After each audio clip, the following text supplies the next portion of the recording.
Assalamualaikum warahmatullahi wabarakatuh. Berjumpa lagi dengan channel Edi Prayitno, Graha Mu'alaf, dan Menachem Ali Official. Seperti biasa, setiap malam Jumat kita selalu mengadakan acara live, yaitu membahas masalah-masalah yang lagi viral dibahas belakangan ini ya. Dan seperti biasa kita masih bersama dengan Ustadz Menachem Ali. Assalamualaikum Ustadz. Waalaikumsalam warahmatullahi wabarakatuh. Ini kita akan membahas soal Timur Tengah ini Pak Ali. Seperti kita ketahui bersama bahwa sekarang mata dunia ini tertuju ke sana. Masalah gejolak antara Palestina dan Israel. Mau tidak mau sering ini dibawa ke ranah agama juga. Palestina seakan-akan ini milik Islam, kemudian Israel milik Yahudi. Kemudian kalau kita kembalikan kepada keturunan Nabi kita Muhammad, ini kan berasal juga dari keturunan Nabi Ibrahim. Mau tidak mau juga kita pasti ada ketersambungan dengan sejarah Yahudi ini, yaitu dari Ibrahim, kemudian anaknya Ismail dan Ishak. Sementara Ismail juga mempunyai keturunan, yaitu dari yang akhirnya nanti memperanakan Bani Arab dan sekitarnya. Ishak juga mempunyai keturunan yang nanti akhirnya memperanakan dari keturunan Israel yang sekarang lagi ramai kita bahas ini, yang lagi dibahas ini. Ini menurut Pak Ali bagaimana ini? Ya, tentu saja ini perbincangan yang lagi hangat ya, di medsos terutama. Ketika bicara mengenai dua bangsa yang saling berseteru, kedua bangsa yang saling berebut wilayah, bahkan kita yang jauh dari wilayah konflik itu juga turut membahasnya. Ada yang membahas secara emosional, ada yang membahas secara akademik. Tentu saja kedua-duanya itu harus kita cermati secara seksama, sehingga kita tidak terjebak pada kesimpulan yang keliru dalam membahas tema besar ini. Saya masih ingat apa yang dikatakan oleh Guru Mulia Maulana Syekh Imran Hussein. Ada 3 periode sebenarnya yang muncul dalam konteks Bani Israel itu. Yang pertama, apa yang disebut sebagai Pax Britannica. Kemudian berlanjut dengan Pax Americana. Dan sekarang sudah masuk fase ketiga yang disebut sebagai Pax Judaica. Tentu Pak Edi kebingungan juga, apa itu maksudnya? Apa itu, ya? Memang ini istilah akademik yang tidak mungkin dipahami secara awam, tapi minimal ini merupakan istilah-istilah yang dipakai dalam persoalan hegemoni tatanan dunia yang sekarang sedang tertuju pada hegemoni Bani Israel yang ada di wilayah Timur Tengah itu. Tapi saya tidak akan membahas itu secara detail karena nanti terlalu akademik. Kita akan coba membahasnya dari sisi Al-Quranul Karim dan juga dari sisi Alkitab, bagaimana itu memberikan informasi kepada kita dari informasi yang paling basic, paling dasar. Kita mulai dari pembahasan Al-Quran dulu. Di dalam Al-Quranul Karim ada ayat yang termaktub dalam surah Ibrahim. Itu surah yang ke-14. Surah Ibrahim, surah ke-14, ayat yang ke-39, disebutkan ayatnya berbunyi demikian. Bismillahirrahmanirrahim. Alhamdulillahilladzi wahabali 'alal kibari Ismaila wa Ishaqa, inna rabbi lasami'ud du'a. Kalau diterjemahkan dalam bahasa kita secara harfiah, segala puji bagi Allah yang menganugerahkan kepadaku di masa yang sangat tua, yakni Ismail dan Ishak. Sesungguhnya Tuhanku maha mendengar atas doa yang dipanjatkan. Jadi ini ada informasi penting. Nama surahnya Ibrahim yang mengungkapkan doa di hadapan Tuhannya, ucapan syukur kepada Tuhannya, yakni Ibrahim sendiri, dengan ungkapan segala puji bagi Allah yang menganugerahkan kepadaku di masa yang sangat tua. Anugerah apa itu? Ismail dan Ishak. Urutannya Ismail dan Ishak. Jangan dibalik. Sementara kalau kita lihat dari perspektif Alkitab atau Bible, atau saudara kita di Timur Tengah yang Kristen menyebutnya Alkitabul Muqaddas, atau disebutkan di dalam The Holy Bible yang versi bahasa Inggris juga sama. Di 1 Tawarikh pasal pertama ayat yang ke-28, 1 Tawarikh pasal pertama ayat 28, ada informasi yang message-nya itu sama, pesannya sama, tetapi hal yang menjadi penanda itu berbeda. Dibalik ya. Kalau bahasa Pak Edi dibalik gitu ya. Di situ disebutkan Bnei Avraham, Yitzhak wa Ismail. Bukan di sini. 1 Tawarikh pasal 1 ayat 28. Nah, coba lihat 28. Anak-anak Abraham ialah Ishak dan Ismail.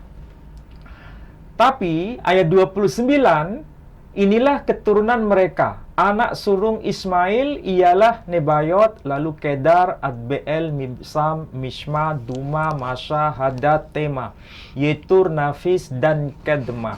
Mereka itulah anak-anak Ismail. Kalau kita lihat antara ayat 28 dengan 29, ini ada perbedaan orientasi pesan. Di ayat 29 menjelaskan nama-nama keturunan Ismail secara detail. Kita tidak menemukan di sini anak-anak Ishak di urutan ayat 29, tapi anak-anak Ishak diletakkan di ayat 34. Abraham memperanakan Ishak. Anak-anak Ishak ialah Esau dan Israel. Jadi anak-anak Ismail dulu disebutkan, baru kemudian anak-anak Ishak. Tapi dia 28 anak-anak Abraham ialah Ishak dan Ismail. Iya. Coba perhatikan di sini ya. Berarti Ishak dulu, baru kemudian Ismail. Kalau logika sederhana, setelah menyebutkan Ishak kemudian Ismail, baru kemudian menyebutkan anak-anak Ishak. Setelah itu baru anak-anak Ismail. Tapi di sini dibalik. Menyebutkan anak-anak Ismail dulu, baru kemudian anak-anak Ishak. Padahal pada ayat 28, anak-anak Abraham ialah Ishak dan Ismail. Ishak diletakkan di depan. Kenapa bisa seperti ini? Kalau bahasa Ibrani-nya jelas, Bnei Avraham, Yitzhak wa Ismail. Anak-anak Ibrahim itu ialah Ishak dan Ismail. Jadi ada kesan terbalik di situ. Apakah itu kesan terbalik atau memang sengaja dibalik? Saya tidak mau menjustifikasi itu. Tapi yang jelas inilah fakta teks yang kita bisa baca. Ya. Tapi minimal kita bisa interpretasi. Artinya apa? Kalau Ishak diletakkan di depan, Ismail diletakkan di belakang. Ini bukan sekedar urutan kelahiran. Maksudnya ini bukan merujuk pada urutan kelahiran, tapi merujuk pada urutan kemuliaan nasab di sini.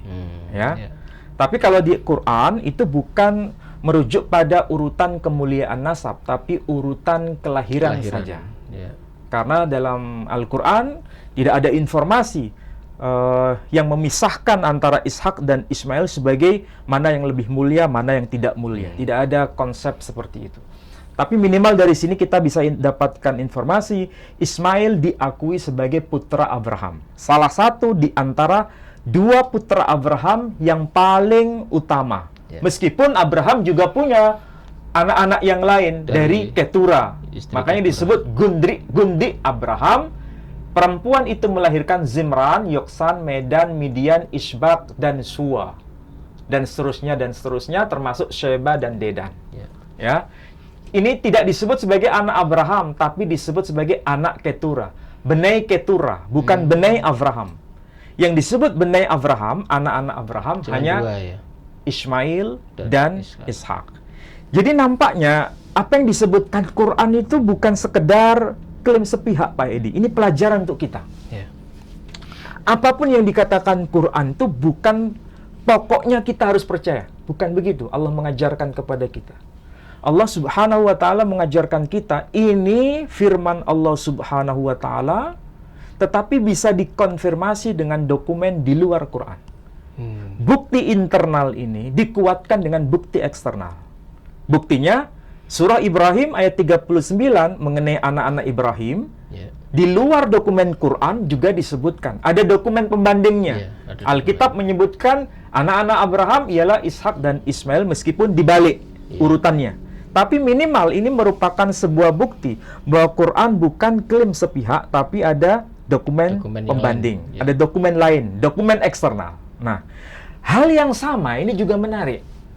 Kita lihat coba ya, di dalam Al-Quran, surah Al-Baqarah. Surah Al-Baqarah itu surah yang kedua. Ayat yang ke-128, ya, ayat ke-128. Silakan dicek dulu Pak Edi. Yang terjemahan Indonesia boleh dibaca. Nanti saya cek yang versi bahasa Arabnya. Al-Baqarah ayat 128.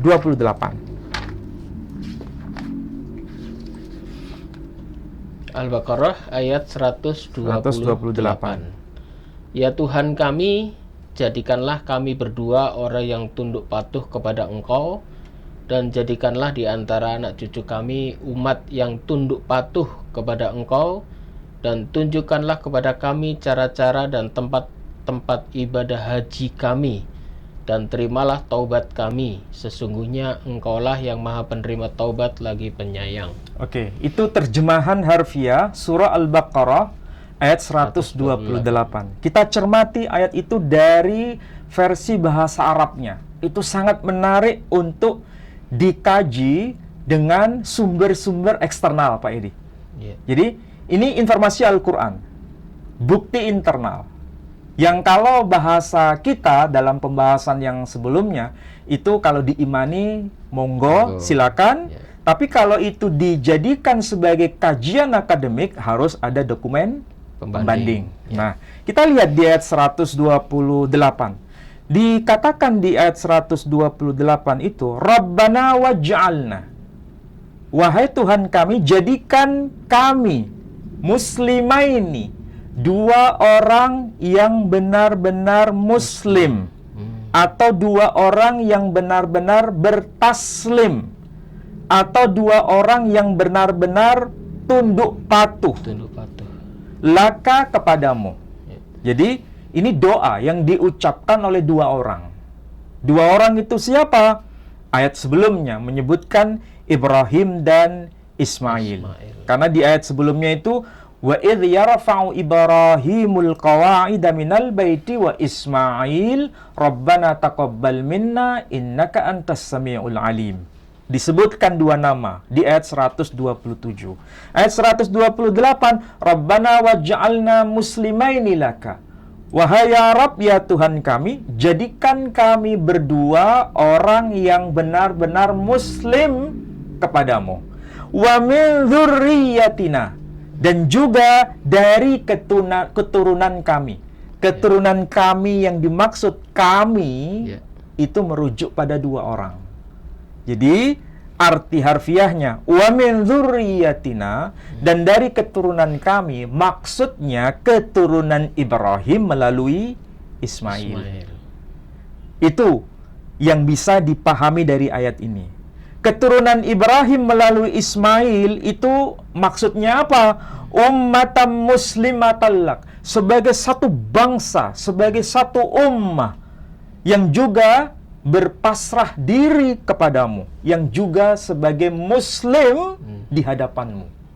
Jadi kalau Ibrahim itu muslim, Ismail itu muslim, dalam konteks Al-Quran itu tunduk patuh kepada Allah Tabaraka wa Ta'ala. Dan juga keturunan Ibrahim melalui Ismail itu menjadi satu bangsa, ummah kalau bahasa Arabnya. Kalau bahasa kita diterjemahkan bangsa, juga diterjemahkan ummah. Kalau ummah, umat. Ya, tapi di sini maksudnya ada hubungan dengan Ibrahim melalui Ismail. Jadi pertanyaannya sekarang, apakah betul keturunan Ibrahim melalui Ismail itu menjadi bangsa, yang besar, menjadi satu bangsa? Bangsa di sini dengan ungkapan Quran ummatan muslimatallak, bangsa, ummah yang juga bertaslim kepadamu. Ini ayat sebenarnya sangat jelas, meskipun ini dianggap sebagai wahyu, tapi bisa divalidasi dengan dokumen Yang eksternal. lain. Di mana itu kita bisa baca? Dari Alkitab juga. Dari mana? Dari kitab Kejadian, pasal 17, ayat yang ke-20. Itu adalah permohonan Ibrahim atau Abraham terkait Ismail. Nah, coba Pak Edi bisa bacakan ayat yang ke-20. Kejadian 17 ayat 20 tentang Ismail, aku telah mendengarkan permintaanmu, ia akan kuberkati, kubuat beranak cucu yang sangat banyak, ia akan memperanakan 12 raja, dan aku akan membuatnya menjadi bangsa yang besar. Nah, ini terjemahan harfiahnya ya. Ya. Terjemahan harfiahnya itu informasinya jelas. Ini adalah ungkapan doa munajat Ibrahim terkait mengenai pribadi Ismail. Kalau di ayat 20 dikatakan tentang Ismail, aku telah mendengarkan permintaanmu. Jadi ini jawaban Tuhan atas permohonan Ibrahim Abraham, tentang Ismail. Ia akan kuberkati. Siapa yang diberkati? Ismail. Ismail itu akan diberkati. Oleh siapa? Oleh Tuhan. Kubuat beranak cucu dan sangat banyak. Jadi Ismail itu akan beranak cucu dan sangat banyak. Bukan sekedar banyak, tapi sangat banyak. Ia akan memperanakkan 12 raja. Nah, coba bayangkan. Ini Ismail sudah ada sebagai seorang manusia remaja, tetapi belum menikah.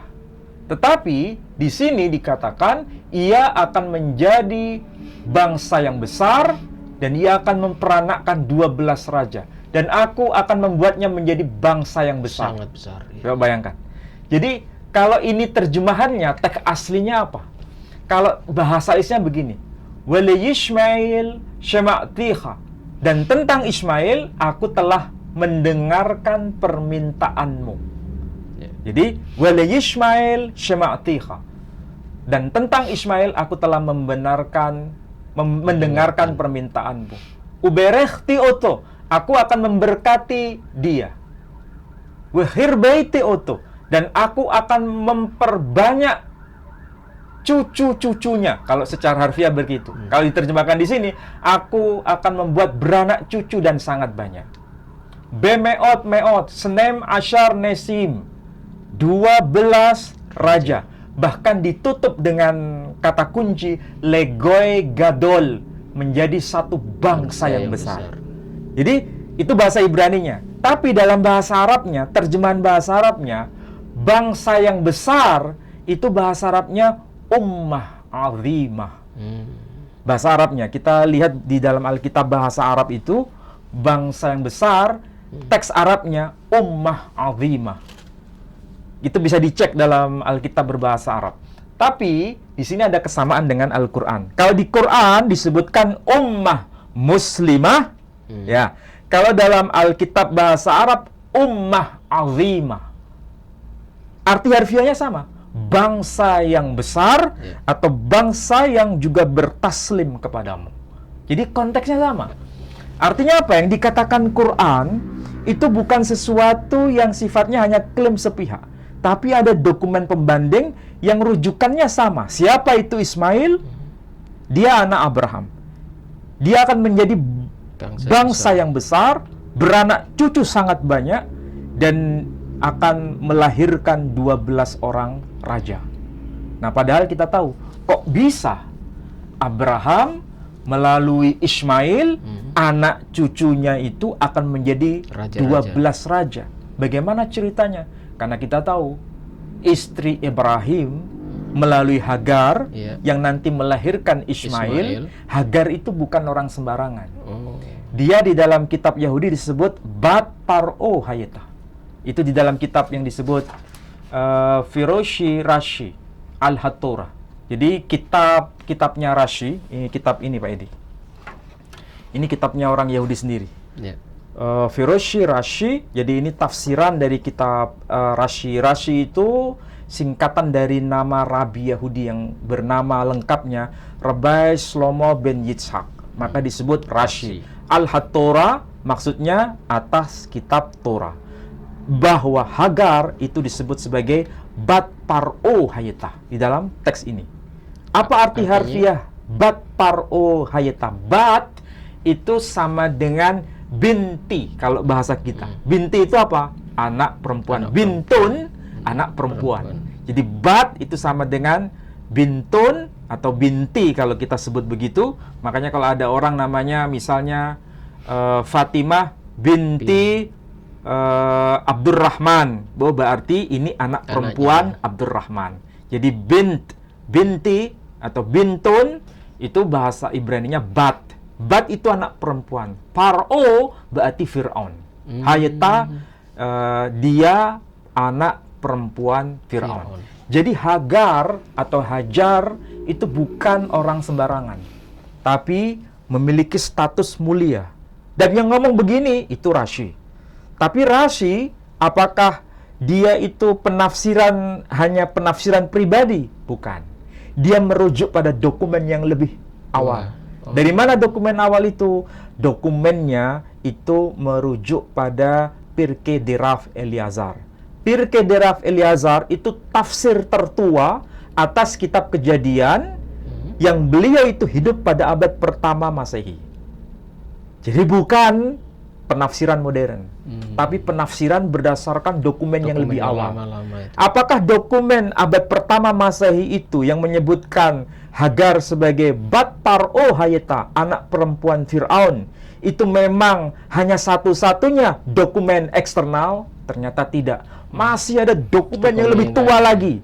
Tapi ini kita tidak bahas hari ini, tapi dibahas di pertemuan ke depan. Dokumen apa itu? Dokumen Dead Sea Scroll.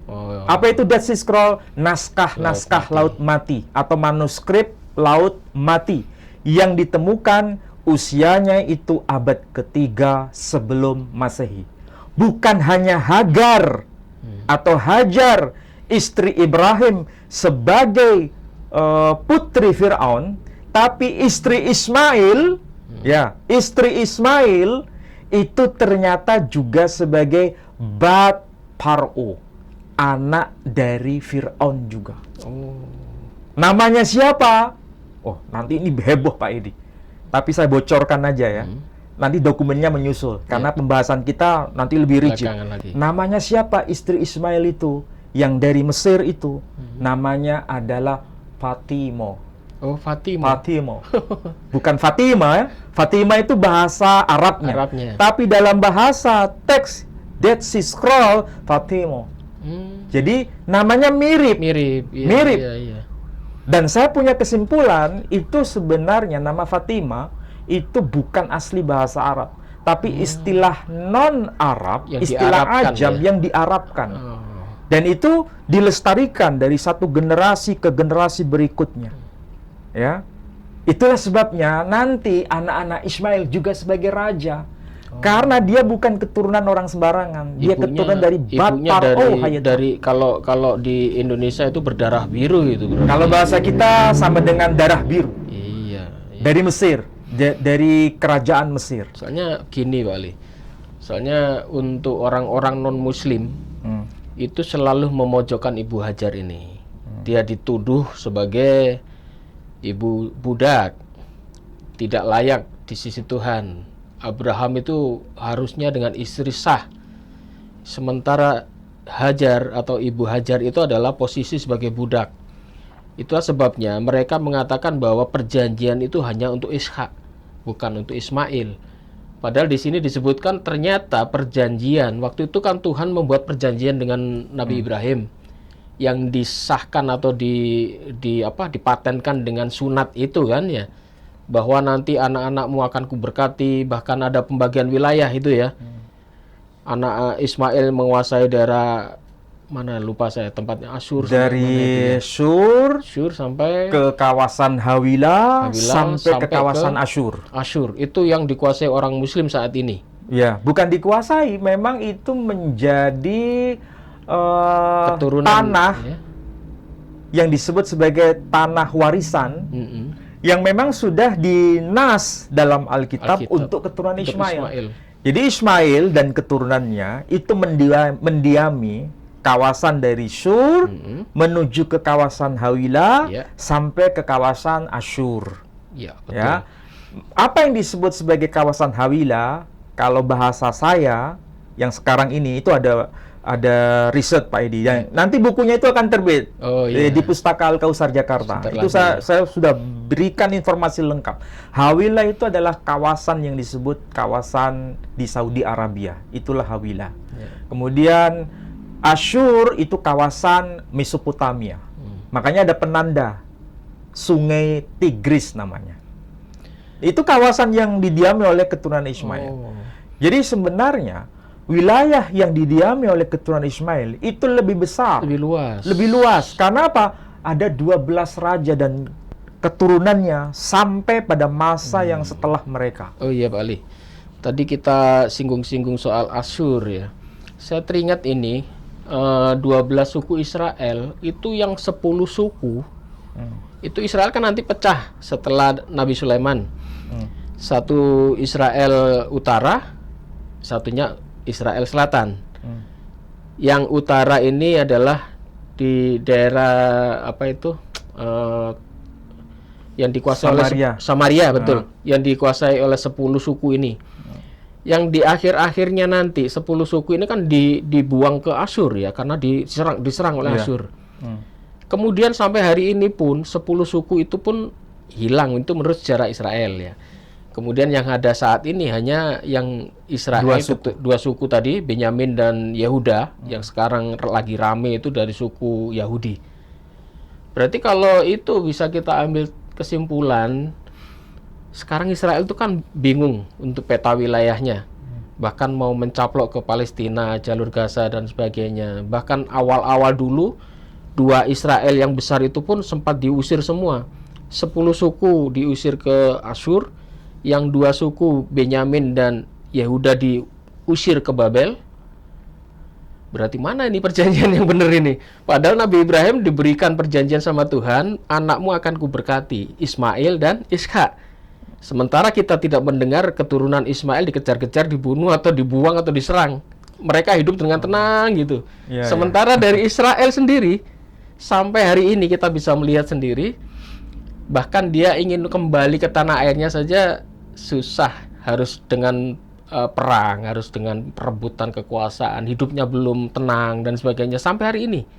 Bagaimana ini, Wali? Ya, kalau kita lihat dari perspektif Alkitab ya, ini belum bicara Al-Quran.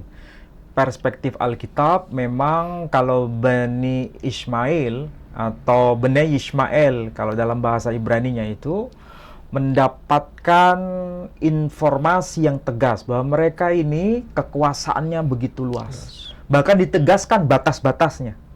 Antara Syur menuju ke wilayah Hawila sampai ke kawasan Asyur. Itu berarti mulai dari Mesir sampai ke kawasan Mesopotamia hingga ke semenanjung Arabia, itu semua wilayah yang dimiliki oleh keturunan Ismail.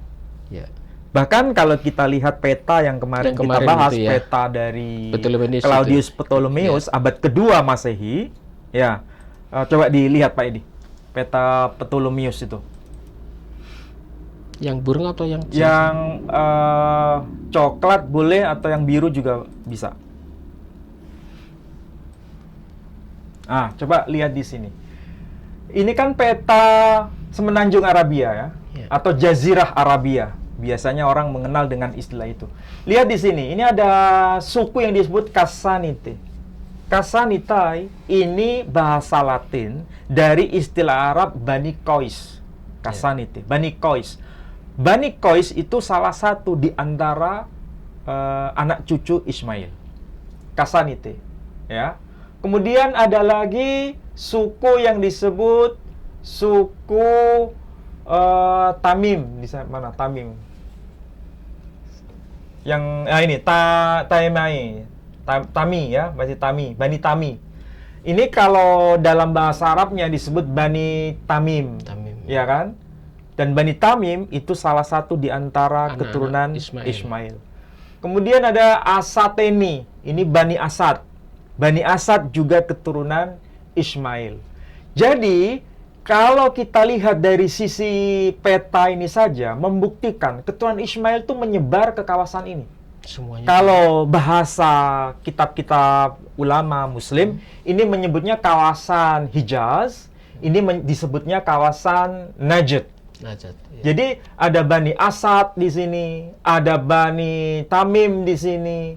Ini di kawasan Najd. Kemudian kalau yang di sini di Hijaz ada suku Bani Qais di sini. Ya kan? Dari istilah yang dipakai membuktikan bahwa semua keturunan Ismail itu berada di kawasan ini sampai ke kawasan Mesopotamia di sana. Itu menurut kesaksian Alkitab sendiri. Bisa dilihat atau dicek Pak Edi di kitab Kejadian pasal 25 ayat 18. Mulai ayat 13 sampai 18. 25. Kejadian 25. Ayat 13. Nah, inilah anak-anak Ismail. Disebutkan menurut urutan lahirnya. Nebayot, anak sulung Ismail. Selanjutnya Kedar, Adbeel, Mibsam, Misma, Duma, Masa, Hadad, Tema, Yetur, Nafis, dan Kedma. Itulah anak-anak Ismail, dan itulah nama-nama mereka menurut kampung mereka, ya kan? Dan menurut perkemahan mereka. 12 raja. 12 raja, masing-masing dengan sukunya. Umur Ismail ialah 130 tahun. Sesudah itu ia meninggal, ia mati dan dikumpulkan kepada kaum leluhurnya. Mereka itu mendiami daerah dari Hawilah sampai Sur, yang letaknya di sebelah timur Mesir ke arah Asyur. Jadi kawasan ini sebetulnya kawasan luas. Coba bayangkan, batasnya mulai dari Mesir sampai ke wilayah Sungai Tigris, Mesopotamia. Ini adalah wilayah kediaman kaum keturunan Ismail. Jadi semenanjung Arabia itu bagian dari kawasan yang tertulis di sini, yang disebut sebagai kawasan Hawilah. Nah, inilah yang sampai hari ini tetap menjadi milik kaum Ismail. Nah, sementara yang Bani Israel yang keturunan Ishak itu, yang kalau kita telusuri dari informasi Alkitab, itu terpecah dua.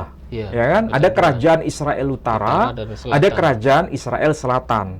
Kerajaan Israel Selatan itu dua suku, yakni suku Benyamin dan suku Yehuda. Makanya nanti kaumnya disebut kaum Yehuda atau kawasan Yudea, kawasan Yehuda. Sementara wilayah Israel Utara itu dinamai dengan istilah kaum Samaritan. Ada berapa suku? Ada 10 suku. Tapi 10 suku ini hilang. Sampai hari ini mereka tidak teridentifikasi. Kalaupun mereka teridentifikasi, itu hanya melalui jalur perempuan. Dan itu kemudian mereka kembali ke Israel. Itulah sebabnya ada orang-orang India yang masih keturunan Bani Manasye, tapi dari jalur ibu tetap balik ke Israel. Tapi mereka ini bukan dari kalangan Israel Selatan, tapi Israel Utara. Namanya disebut Manasye, keturunan Yusuf. Ada yang juga dari Indonesia, ada yang juga dari Cina, yang Yahudinya disebut Yahudi Kaifeng itu. Dan itu Aliyah. Pak Edi tahu maksudnya Aliyah? Lihat peta. Nah, lihat di sini.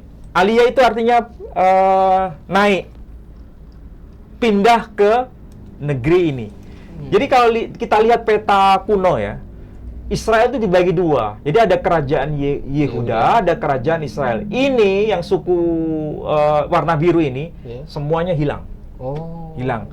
Yang ada itu hanya kerajaan Yehuda ini. Tapi kemudian kita lihat petanya sekarang, ini hampir semuanya menjadi milik kaum Yahudi.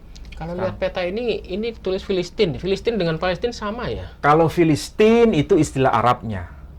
Kalau dalam bahasa Ibrani, ya sama, disebut Filistin. Jadi orang disebut Filistin. Dan mereka ini dulu tidak disebut Arab, hanya disebut orang Filistin. Terus muncul sebutan Palestina itu? Ya sebetulnya itu bahasa kita. Sama ya. Palestine. Nah, kalau kita menyebutnya Palestina, tapi dalam bahasa Inggris menyebutnya Palestine. Berarti kalau tadi menurut cerita Pak Ali, kerajaan Israel yang sini lenyap 10, ini kan dibuang ke Asyur ya. Kemudian Yehuda juga hilang karena dibuang ke Babel. Ini akhirnya wilayah ini dikuasai berganti-ganti ya? Ya, sampai sekarang yang berkuasa menjadi orang-orang besar di wilayah Israel sekarang, yang menjadi orang nomor 1 di Israel, negara Israel sekarang ini, yang disebut sebagai Yahudi Ashkenazi. Pendatang? Ya, sebetulnya bukan orang asli Israel, tapi Blesteran sebenarnya, yang disebut suku Hazar. Dan itu disebut sebagai Ashkenaz. Berarti ini yang mendorong mereka ini dari pembuangan ini balik kembali untuk pulang ke negaranya gitu? Ya, itulah disebut sebagai aliyah. Jadi istilah aliyah di situ. Jadi sebenarnya kalau kita bandingkan ya, antara keturunan Ibrahim dari Ismail dengan keturunan Ibrahim melalui Ishak, yang masih bertahan lengkap, benar-benar wilayahnya juga seperti utuh, ya? Masih masa lalu, utuh. Itu adalah dari Bnei Ismail, keturunan Ismail. Sementara dari keturunan Israel sendiri itu terpecah-pecah, bahkan 10 sukunya hilang. Makanya disebut Yahudi diaspora yang tersebar kemana-mana, tersebar bahkan kemana-mana. katanya ada sampai ke Indonesia, ke bukan hanya sampai ke Indonesia dalam arti secara luas, India juga, tapi sampai ke Papua juga. Iya, jadi ada orang-orang Yahudi Papua yang sebenarnya itu menurut pengakuan mereka sendiri yang diturunkan dari generasi-generasi sebelumnya, itu mereka adalah komunitas Yahudi yang diaspora tadi. Bahkan dari Cina juga ada Fustun, itu katanya keturunan dari diasporanya Israel juga. Sekarang disebut dengan Yahudi Kaifeng. Jadi istilahnya Yahudi Kaifeng. Ada pertanyaan yang mungkin perlu dijelaskan Pak Edi.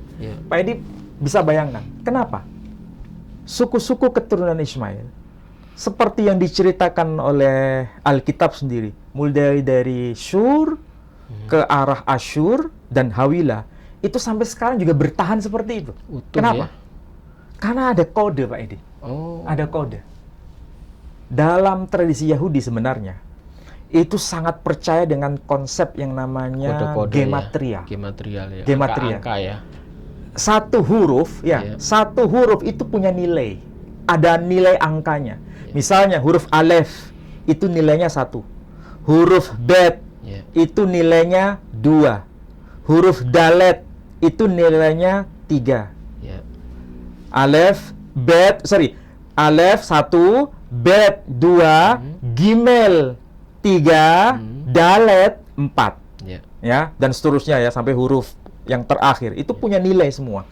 Setiap nama orang dan setiap nama tempat itu punya nilai, dan maksud dari huruf-huruf itu akan berbicara sesuai dengan maksud dan tujuannya. Contoh, kenapa Ismail itu lahir dari benih Abraham melalui Hagar? Kenapa Ismail tidak lahir dari benih Ibrahim melalui wanita yang lain? Dan namanya harus Hagar, bukan yang lain. Ternyata itu punya nilai, Pak Edi. Ada kode-kode. Ada kodenya. Kode rahasia. Ismail itu, nilai Ismail ya, huruf-hurufnya itu kalau dihitung, Ismail itu nilainya 451. Seperti primbon ini ya. Ini rumusan dari bahasa Ibrani. Memang ada seperti itu. Ada.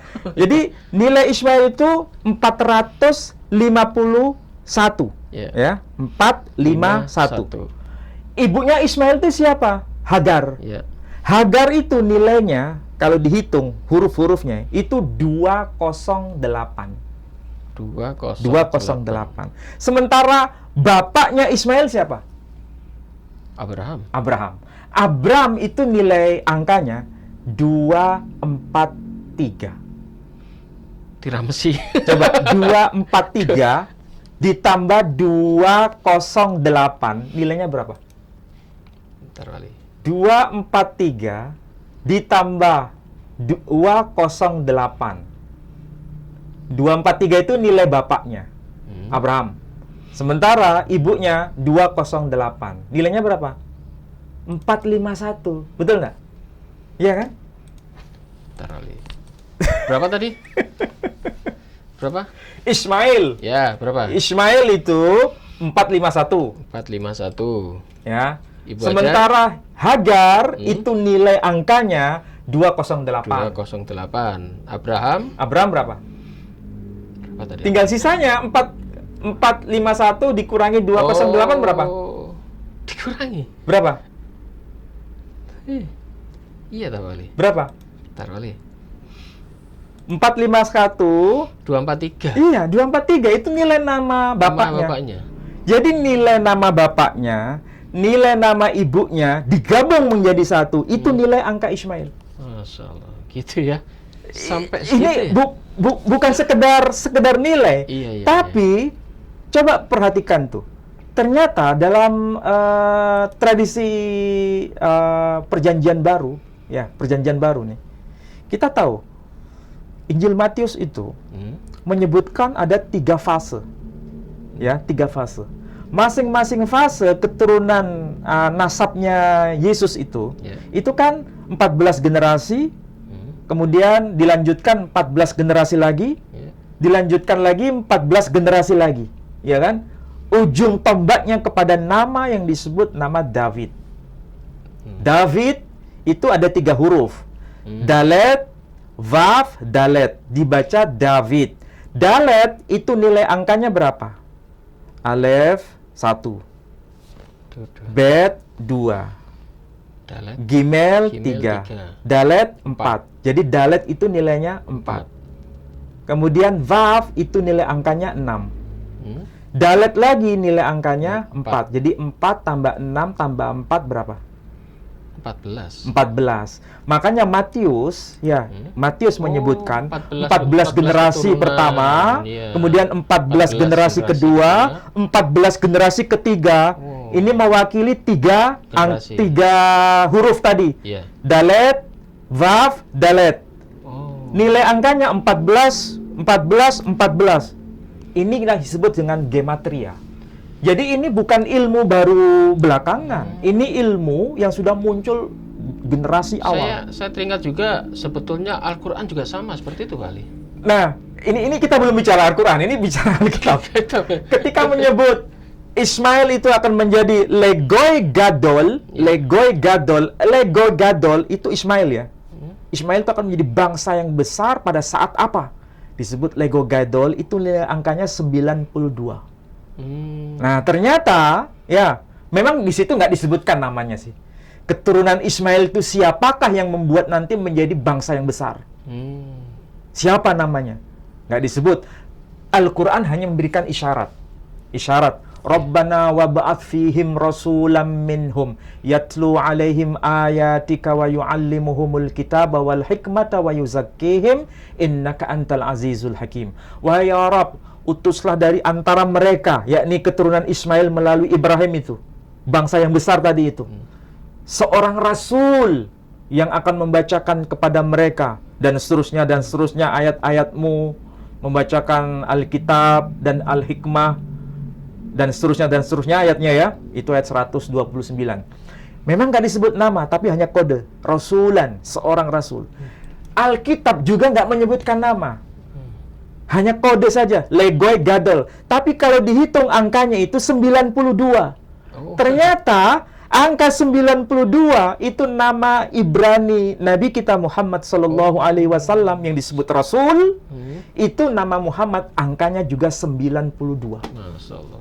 Apakah ini kebetulan? Bisa jadi kebetulan. Bisa jadi. Atau itu memang sudah dari Tuhan yang menciptakan.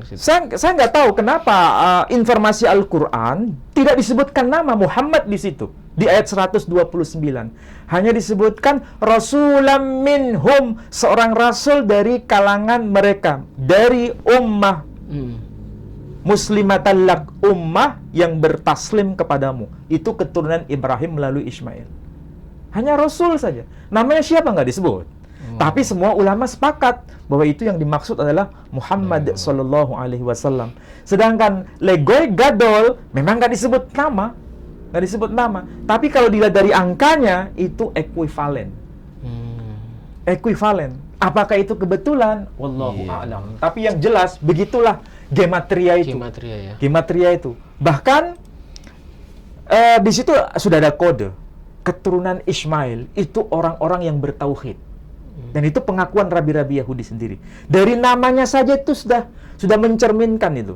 Yismael. Di situ ada huruf alef dan lamet. El berarti ini selalu memuja pada Tuhannya Abraham. Elohim. Makanya kalau tradisi Kristiani itu kan menyebut Eli lama sabaktani. Artinya Tuhanku. Jadi El itu satu figur yang esa.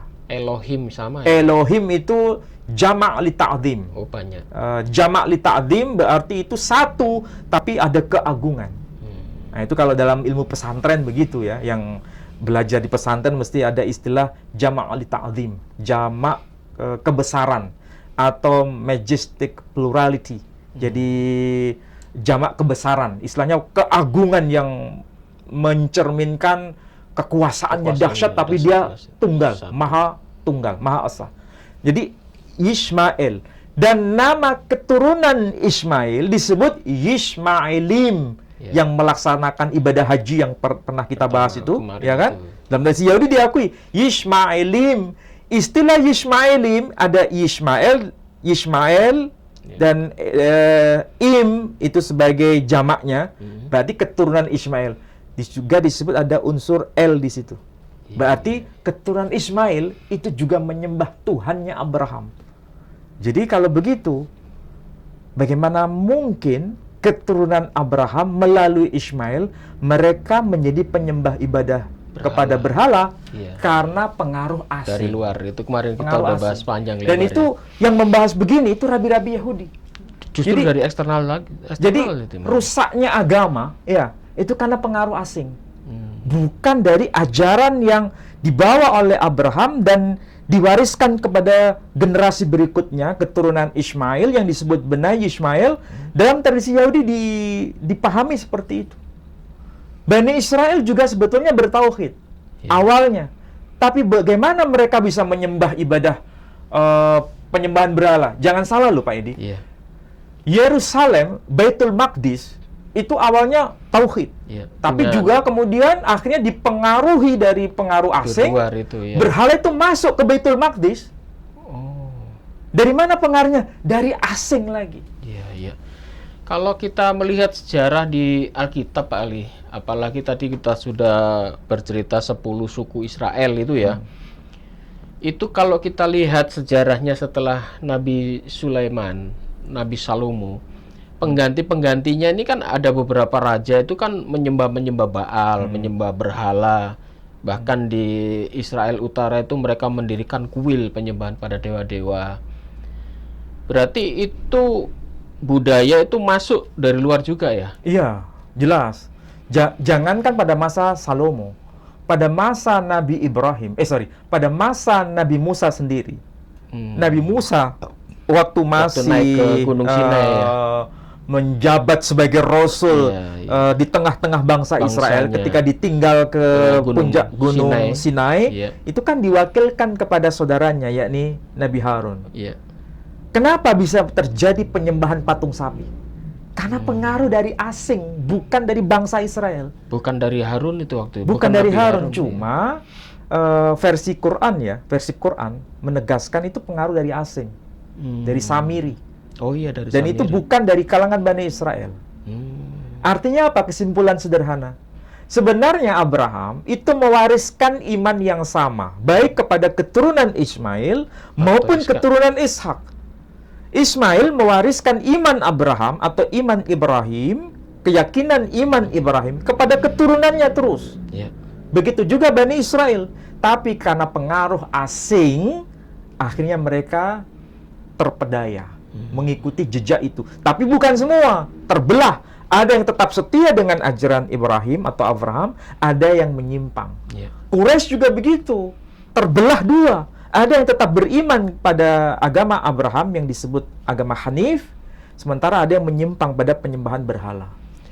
Tapi awalnya dari mana? Dari luar ya. Dari luar, pengaruh asing.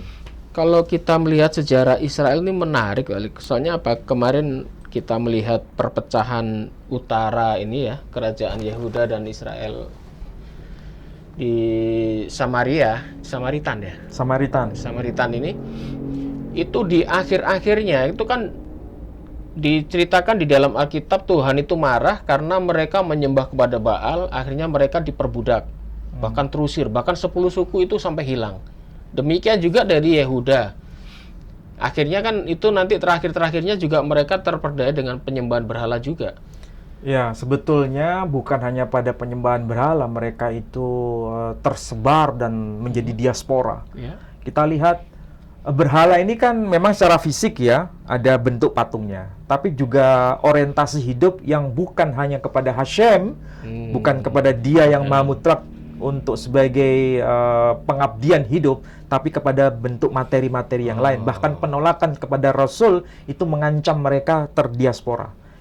Pak Edi harus tahu, pada saat Nabi Isa alaihissalam atau Yesus Kristus diutus di muka bumi, Bani Israel menerima dia sebagai nabi atau tidak?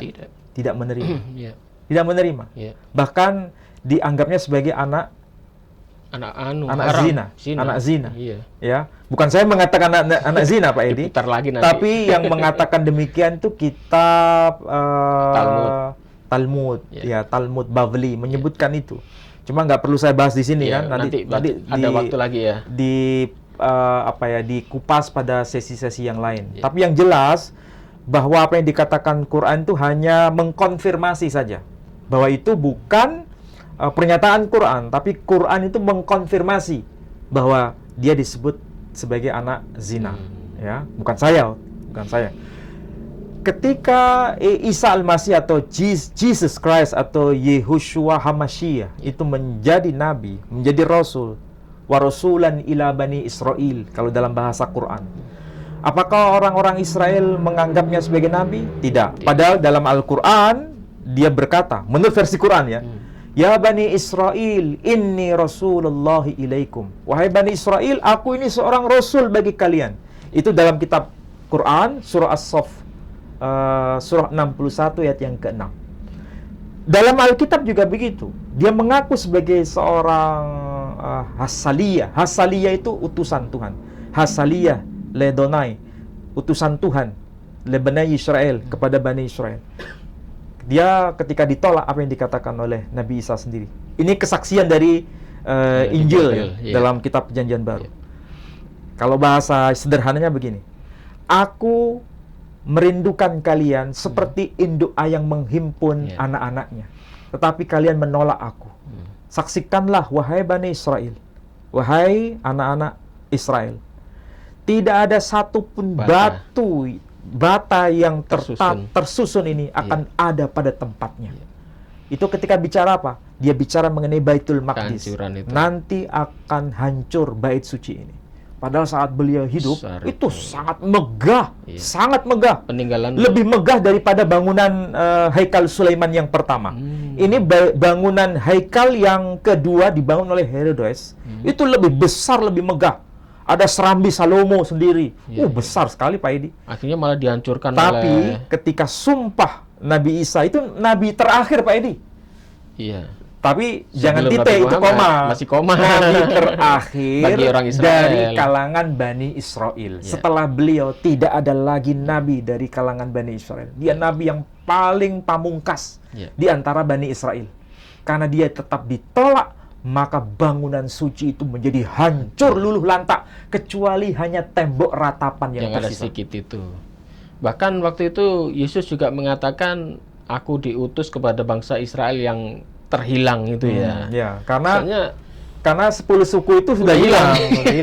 Soalnya waktu Yesus hadir, ini 10 suku sudah hilang, kerajaan Yehuda juga terporak-poranda kemana-mana. Dikooptasi oleh pemerintahan Romawi kan waktu itu dijajah. Di bawah penjajahan Romawi. Sehingga masyarakat Israel waktu itu memang dia akhirnya tidak punya wilayah kan, diusir dari tempat kelahirannya, diusir dari tempat Yehuda juga diusir, yang kerajaan Israel Utara juga diusir. Kemudian inilah bedanya dengan Bani Ishmael. Bani Ishmael tetap mulai dari kawasan Asyur sampai sekarang masih ada. Iya. Irak sebagian besar Bani Ismail, ya kan? Syam atau Syria Bani Ismail, Yordania Bani Ismail. Jadi saya teringat gini Pak Ali, kalau lihat sejarah yang ditulis di dalam Bible, bukankah waktu itu Tuhan mempunyai janji kepada Ibrahim, dan janji itu dikuatkan dengan sunat waktu itu ya, bahwa anakmu akan aku berkati, wilayahnya akan menjadi luas, bahkan anakmu nanti seperti pasir di lautan, jumlahnya tidak terhitung, bintang seperti di langit. Ya. Karena begitu banyaknya. Kalau kita melihat kenyataannya, ternyata yang diberkati Ismail malahan. Maksudnya suku-suku Ismail ya. Ya begitulah Alkitab mengatakan demikian. Iya. Bahkan di dalam kitab Kejadian ya, tadi pasal 17 ayat 20, Weherbeti oto, aku akan memberkati dia, bemeot, meot, begitu sangat banyaknya. Bahkan dikatakan Senem Asyar Neshim, ada 12 raja. Bahkan disebutkan di bagian akhir Legoi Gadol, sebagai bangsa yang besar atau ummah azimah bahasa Arabnya. Iya, balik. Jadi memang fakta real sih. Bukan hanya sebagai ummah ya, sebagai bangsa yang besar, tapi kawasan wilayah yang menjadi kawasan kediaman kaum keturunan Ismail juga sangat besar. Iya. Sangat besar. Dan sampai sekarang masih mereka kuasai. Sampai sekarang. Jadi memang kalau kita melihat tuduhan lagi Pak Ali, bahwa orang-orang non-muslim itu selalu mengatakan bahwa bangsa yang diberkati itu bangsa dari Ishak. Ismail itu anak budak, tidak diberkati. Tetapi kita lihat kenyataannya seperti apa sekarang. Bahkan orang Israel yang mau balik lagi ke negaranya ini negara kecil ya sebetulnya kan ya, dari Jazirah Arab itu ya, tidak terlalu besar. Ini aja kawasan Damaskus kan yang sebelah sini, yang sekarang menjadi Syria itu. Damaskus. Ya, apalagi yang di sini Ammon yang sekarang menjadi Yordania. Ya, ini kan? Kerajaan Arab semua, negara Islam semua harus dikelilingi. Nah, di sini ada disebut suku Nabatea. Tahu nggak siapa itu Nabatea? Nabatea itu dari nama Nebayot. Siapa itu Nebayot? Anaknya Ismail. Iya kan? Di sini. Di bawahnya lagi ada kerajaan Arab di bagian selatan lagi itu ada yang disebut Saudi Arabia sekarang. Saudi Arabia dan sebagainya. Di situ, banyak sekali keturunan Ismail di situ. Berarti siapa nih yang diberkati akhirnya? Kita bisa lihat faktanya. Orang Israel untuk mau kembali ke tanah perjanjian itu sebenarnya mereka kan mengatakan Kanaan ini tanah perjanjian mereka yang dijanjikan Tuhan waktu itu. Tetapi sampai hari ini tanah perjanjian itu tidak bisa dimiliki mutlak 100%. Ya, memang Pak Edi seharusnya tanya kepada mereka, jangan tanya kepada saya. Jadi, tapi ada sesuatu yang menarik ya. Ada sesuatu yang menarik. Kalau kita lihat di dalam Alkitab sendiri ya. Di dalam Alkitab itu misalnya kitab Kejadian pasal 14-13. Coba lihat. Kejadian 14-13. 14-13. Kemudian datanglah seorang pelarian dan menceritakan hal ini kepada Abram, orang Ibrani itu, yang tinggal dekat pohon-pohon terbantin kepunyaan Mamre, orang Amori itu, saudara Eskol dan Aner, yakni teman-teman sekutu Abram. Nah, Pak Edi kalau mencermati, di sini ada penyebutan nama tokoh yang disebut Abram. Ya. Abram. Istilah Abram ini nama dari tokoh yang kita kenal, yakni Abraham. Ya. Nah, namanya awalnya itu adalah Abram, menjadi Abraham. Abram atau Abraham ini di dalam terjemahan bahasa Indonesia disebut orang Ibrani. Kalau disebut orang Ibrani, kira-kira yang terkesan di pikiran Pak Edi apa? Orang Israel. Israel, iya. Ya kan? Iya. Yang terkesan orang Israel. Iya. Padahal kalau kita lihat terjemahan versi yang tertua, ya, bagaimana cara orang Yahudi memahami teks ini, itu bukan dalam konteks orang Ibrani, orang Israel, bukan begitu. Kalau biasanya yang kita dengar, oh Abraham itu orang Israel, Ibrani, iya, orang Ibrani, bukan orang Arab, gitu kan? Bukan orang Muslim, Bukan gitu. Muslim, ya. Tapi yang jelas itu orang Israel, orang Ibrani. Ini coba lihat terjemahannya. Ayatnya. Abraham orang Ibrani. Iya. Ini terjemahan bahasa Indonesia. Tapi dalam teks bahasa aslinya, Ya. teksnya itu tertulis Abram Ha-Ivri. Ha-Ivri. Avram Ha-Ivri. Ivri itu arti harfiahnya menyeberang. Oh. Ivri itu arti harfiahnya menyeberang. Ever, menyeberang. Makanya dalam teks Septuaginta itu kan teks perjanjian lama yang ditulis pada abad ke-5 sebelum Masehi. Itu terjemahan Yunaninya ditulis Abram ho perates. Abram ho perates. Arti harfiahnya Abram orang musafir. Oh, menyeberang atau musafir? Ya, Abram orang musafir atau orang perantauan. Perantauan. Jadi nggak ada kesan itu orang Israel, Iya. nggak ada kesan orang Ibrani, tapi orang perantauan, orang musafir. Soalnya kalau kita kembalikan ke sejarah, waktu Nabi Abraham ini ada, Ibrani itu kan belum muncul. Ya belum. Jadi konteksnya di sini jelas bukan merujuk pada identitas etnis, tapi merujuk pada identitas orang yang migrasi. Oh, berarti ada terjemahan yang salah nih, LA ini harusnya. Karena kalau kita merujuk pada teks Septuaginta, kita tanya kepada saudara-saudara kita yang Kristen, mau yang Katolik, Protestan, Jawi Wetan, GKJW, atau HKBP, Batak Protestan, atau yang Ortodoks. Kalau merujuk pada teks Septuaginta, itu pasti menjadi rujukan yang paling utama. Ya, di antara yang lain. Ya kan? Makanya disebut Septuaginta. 7. Ya. 7 sarjana itu ya? 70 sarjana. Makanya LXX. Ya. Kalau itu menjadi rujukan paling utama, ternyata tidak merujuk pada identitas etnik. Malah disebutkan Abraham sang perantau, atau Abraham sang musafir, atau Abraham orang yang musafir. Makanya disebutkan Abram ho parates. Abram ho perates. Jadi bahasa Yunaninya Abram ho perates itu Abraham seorang pengungsi atau Abraham seorang perantau. Pengembara ya. Kalau kita hubungkan di kalimat ini sebetulnya ya nggak cocok ya. Harusnya memang. Kemudian datanglah seorang pelarian dan menceritakan hal ini kepada Abram. Orang itu mungkin orang yang merantau itu atau orang pelarian itu migrasi itu yang dia tinggal dekat pohon-pohon terbantin. Kalau disebutkan Ibrani kan nggak disebutkan pohon-pohonnya. Jadi kalau tinggal dekat pohon-pohon itu kan berarti mengembara dia, Bali. Ya memang konteksnya itu bukan identitas etnik, Pak Edi. Tidak ada hubungannya dengan tidak di Ibrani, Abram orang Israel, atau Abram orang Yahudi, atau Abram orang Ibrani. Belum muncul Ibrani. Tidak ada kaitannya ke sana. Dalam tradisi Arab pun juga. Tradisi Arab itu Abraham atau Ibrahim itu, kalau ada saudara kita mengatakan, oh Ibrahim itu orang Arab, juga nggak benar. Abraham atau Ibrahim itu disebut musta'ribah, orang yang bukan asli Arab. Jadi sebetulnya yang salah siapa? Orang Arab mengklaim bahwa Ibrahim itu orang Arab, itu juga keliru. Orang Yahudi mengklaim bahwa Ibrahim itu orang Yahudi, orang Ibrani, itu juga keliru. Kalau keturunan Ismail baru keturunan Arab. Ismail disebut musta'ribah, orang yang dianggap Arab. Betul. Kalau bapaknya belum, bapaknya masih. Nah, orang Jawa juga keturunan Ismail, Pak Edi. Coba ini belum kita bahas. Nanti bahas lagi.